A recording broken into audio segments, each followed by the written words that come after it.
Good morning. Going to talk about battle tactics in Conquerors and Kings. Each army in Conquerors and Kings has access to 3 battle tactics. There are 3, 6, 9, there's 11 battle tactics in total, but each army can choose 3 of them which they're allowed.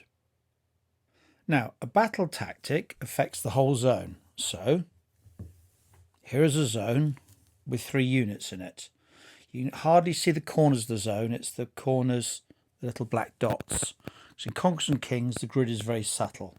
You could put full lines out, but the dots will do fine. If one of these units has a battle tactic, let's say it's this one, if it activates a battle tactic, everyone benefits from it. To activate a battle tactic, you need a roll of 3, 4, 5, or 6. It's not guaranteed you get to use them, but a 3, 4, 5 or 6 will allow you to use the battle tactic, and once you've used it, it's burnt off and gone. It's a one-time use. Now, skirmishers are not allowed to have battle tactics because they're just skirmishers. Only proper units such as infantry, cavalry, that sort of thing can have battle tactics.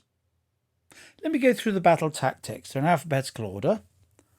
The free to download battle sheet for Conquerors and Kings lists them all as well if you want to have a little browse. Now, A.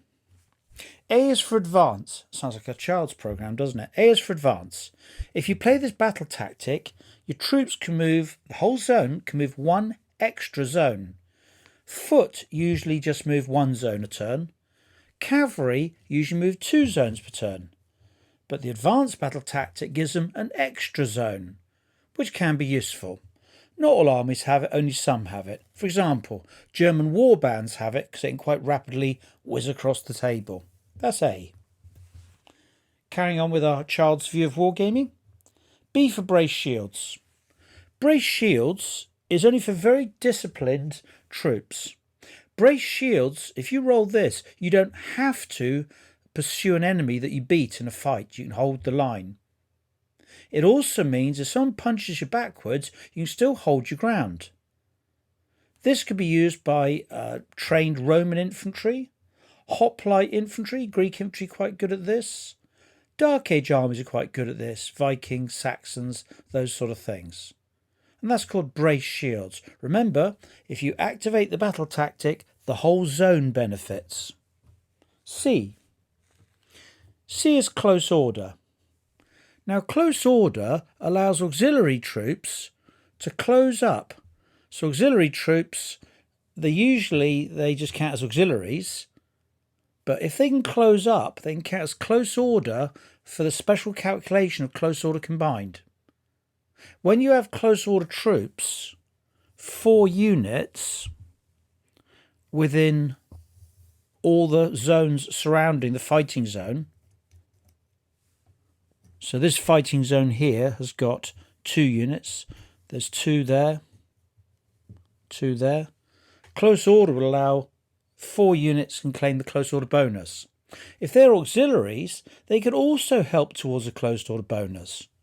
Usually it's such things as Roman auxiliaries, high quality auxiliaries such as Macedonian, some of the Thracians, that sort of thing, where they can change their order. That's C. D. D is Die Hard. It's a bit of a Bruce Willis. On Die Hard, every saving roll gets 1 better. So a 4, 5, 6 to save a skirmisher comes a 3, 4, 5 or 6. If you had close order infantry, they usually save on a 4, 5, 6. Die Hard makes a 3, 4, 5 or 6. So it makes the saves 1 better. Very useful, very popular. E. E is erratic leader, strange one. If you have an erratic leader, it means they're probably quite, impetuous type troops. An erratic leader might add 2 more dice to your fight or deduct 2 more dice to the fight. When you play this battle tactic, you roll a dice. A 1 or a 2, you actually lose 2 dice from the fight, which is a real pain in the neck. A 3, 4, 5 or 6, you add 2d6, so it's twice as likely as losing 2d6. But 2 dice in an average fight can make a difference. Most fights have about 12 to 15 dice in them. So 2 dice makes a difference. Not the whole difference, but a difference. F. F is for Fury. Fury might be some more wild tribal type units. What Fury does, when you kill enemy bases, they leave casualty markers. Fury adds another 3 casualty markers. Not more deaths, just markers, for the psychology of the furious charge and the men being very angry and very at it. When you take morale, the casualty markers count. So instead of, say, 2, Fury means you've now got 5. Instead of 1, Fury might mean you've got 4, and that's 3 extra dice on morale can make a big difference. This is for the sort of units that smash into the enemy and try and carry them away. So it could be some mounted heavy knights with Fury, or it could be some tribal shock troops. That's Fury. G. Now go to. It's not an old basic line command. Go to. Go to lets you swap units from one zone to another. For example, if this zone operates a go to, it could take these close order infantry out and swap them with a skirmish unit from a touching zone. Now go to lets you do it twice, so I'm going to take the other close order infantry out and swap them with skirmishers. So suddenly the close order infantry that are present have become a skirmish, which means the army's very good at manoeuvring. That's go to. Go to. H. H is for hold fast. Now what hold fast does, it means the troops are disciplined not to fall back so easily. So if you've got to hold fast, you can roll for every casualty marker, and a 3, 4, 5 or 6 takes off the table, therefore reducing the morale problems. For example, you might have 4 casualty markers. You can roll 4 dice, and every 3, 4, 5 or 6, you should get 2 or 3 successes, takes casualty marker off. Therefore a dire situation of, say, 4 casualty markers becomes 1 casualty marker, and just 1 dice unlikely to make you run away or whatever. Because morale is a number of dice, and the number of dice is based on the casualty markers. That's hold fast. Next one. Intense shooting. I is for intense shooting. This usually only goes to armies with a lot of shooting ability. For example, the Mongols might have intense shooting for their cavalry. These Egyptians have got intense shooting. Here's how it works. A close order shooty bow unit gets 4d6 to shoot with. There's another unit, another 4d6, and all skirmishers get 2. Usually you roll these dice, you want 5 or 6s for hits. With intense shooting, it's 4, 5, 6s for hits, so it's 50% better. So these dice are rolled together, 10 dice, usually 5, 6s for hits, but intense shooting is 4, 5, 6s for hits. I'll roll these. Here we go. Well, that was pretty lucky and illustrative there, I think. That would have just been 1 hit. But it's just a random the way I've rolled these dice. There's 1, 2, 3, 4, 5 hits instead. That was just luck. I'll roll it again and see what happens this time. Usually, on 5 or 6s, that would be 4 hits.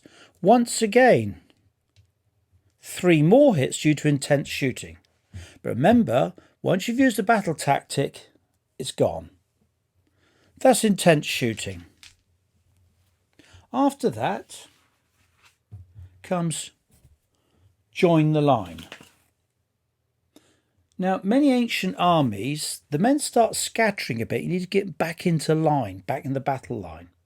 What join the line does, if you've got a zone with units in it, you can roll dice, and for every 3, 4, 5 or 6, they get half a base back. On a 5 or a 6, on a 6, they get full base back.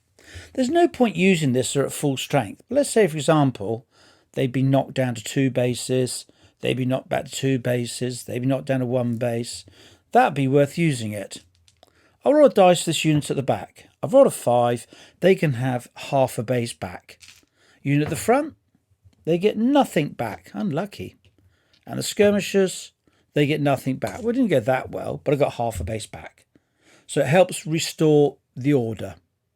Because if they join the line, it makes men come back into the battle line. Because some armies are meant to drift away and come back a little bit. That's join the line. After that comes keep order. Keep order is quite popular. When you lose a fight, the opponent gets 5 dice at you in pursuit. Pursuit's often more dangerous than the actual fight. Now, when they roll, look for 4, 5, 6s. Here, these men would have lost 1, 2, 3 more half bases. So maybe 2 halves off there and a half off there. If you've got to keep order, you can ignore the pursuit. That could be really useful. But once again, once you've used it, it's gone. Not that many armies have keep order, but usually the more disciplined armies, whereby they know how to withdraw more safely.